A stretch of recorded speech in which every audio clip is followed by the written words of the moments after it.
유병헌 씨가 순천에 빠져나가지 못한 것으로 확신한다던 검찰. 그러나 이미 열흘 전에 해남으로 숨어들었다고 합니다. 먼저 인천지검 특별수사팀부터 연결하겠습니다. 이승현 기자. 네, 인천지검에 나와 있습니다. 네. 자, 유병헌 씨의 추적 지금 어떻게 진행되고 있습니까? 네, 검경의 추적망을 피해서 유병헌 씨가 도주한 곳 전라남도 해남으로 확인이 되면서 해남을 비롯한 인근 지역에 대한 수색 작업이 본격화되고 있습니다. 해남은 당초 유 씨가 숨었던 장소로 지목된 전라남도 순천에서 차로 남쪽으로 1시간 반 정도 떨어진 말 그대로 대한민국의 땅끝입니다. 그만큼 해안과 맞닿아 있는 지역이고 그만큼 밀항 가능성, 시도할 가능성이 상대적으로 높은 지역이기도 합니다. 검찰은 유 씨가 연안에서 작은 배를 타고 먼 바다로 나가서 큰 배로 갈아타는 방식의 밀항을 시도할 가능성이 있다고 보고 경계를 강화하고 있습니다. 현재 해남에 있는 영농법인, 구원파 소유의 영농법인 인근에 대한 검문 검색을 강화하고 있고 현지 경찰 100여 명, 그리고 검사와 수사관 60여 명을 투입해서 말 그대로 총력전을 이어가고 있습니다. 네. 자, 그런데 그 유병헌 씨가 그때 탔었던 차량으로 보이는 그 차량 뒤에 이삿짐 차가 뒤따른 모습도 포착됐다면서요?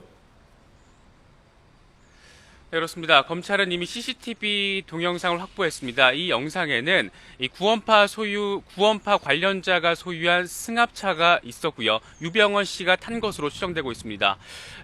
이 승합차의 소유주는 유병헌 씨의 핵심 측근 가운데 한 명인 금수원 상무의 아들 명의인 것으로 확인이 됐습니다. 그런데 이 승합차와 함께 이동하는 화물차가 있었는데 이삿짐을 가득 싣고 있었던 것으로 파악이 됐습니다.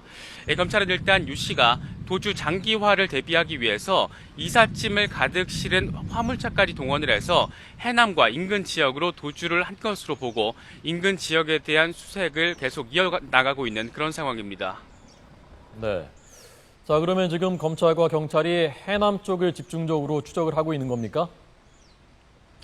네, 그렇다고도 볼 수 있습니다. 하지만 꼭 해남에 국한된 것이 아니라 해남과 목포 등 인근, 전라남도 남부 해안을 따른 인근 지역의 이 수색 작업을 계속 이어가고 있습니다.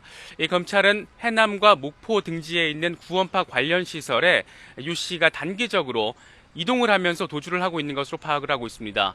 실제로 해남의 영농조합뿐만이 아니라 전남 신안에는 26만 제곱미터 규모의 구원파 소유의 염전이 있고요. 또 전남 무안에는 129만 제곱미터 규모의 영농조합을 역시 구원파가 소유를 하고 있습니다.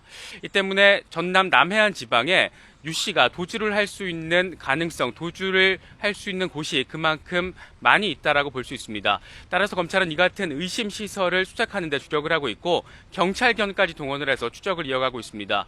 이 검찰 고위 관계자는 의심 시설에 대해서는 앞으로 2, 3일 정도 계속 수색을 하면 수색을 완료할 수 있을 것이다. 이렇게 말했습니다. 네. 자, 2, 3일 정도 걸린다고 하고요. 자, 그러면 어쨌건 좀 수색이 검거 작전이 조금 속도를 내고 있다고는 볼 수 있는 겁니까? 일단 표면상으로는 그렇게 해석할 수도 있습니다. 왜냐하면 지난달 25일에 이 순천 비밀별장을 급습한 이후에 유 씨의 이동 흔적을 전혀 발견하지 못했기 때문입니다. 하지만 그 속을 들여다보면 조금 상황이 좋지 않습니다. 왜냐하면 앞서 말씀드린 CCTV, 유병헌 씨가 타고 있을지도 모르는 CCTV와 CCTV 영상이 찍힌 날짜가 지난달 30일입니다. 그러니까 열흘 전이란 얘기입니다. 열흘 전에 해남으로 들어간 모습을 포착을 한 것이고 다시 말하면 열흘 뒤에 유 씨에 대한 해남 인근 지역에 대한 검문 검색을 강화하고 있는 겁니다. 뒷북 수사 논란을 받을 수 있는 부분입니다. 이 순천 별장 급습 당시에도 이 뒷북 수사 논란 상당히 거세게 일었는데 이번에도 상황은 크게 다르지 않아 보입니다. 특히 검찰 고위 관계자가 앞서 말씀드린 것처럼 2, 3일 안에 이 수색 작업을 완료할 수 있을 것이라고 말해서 2, 3일 뒤에도 실질적인 성과를 내지 못한다면 이 뒷북 수사에 대한 비판은 물론 이 수사 장기화, 사실상 고착화 단계로 접어든다라고도 해석할 수 있을 것 같습니다. 지금까지 인천지검에서 전해드렸습니다.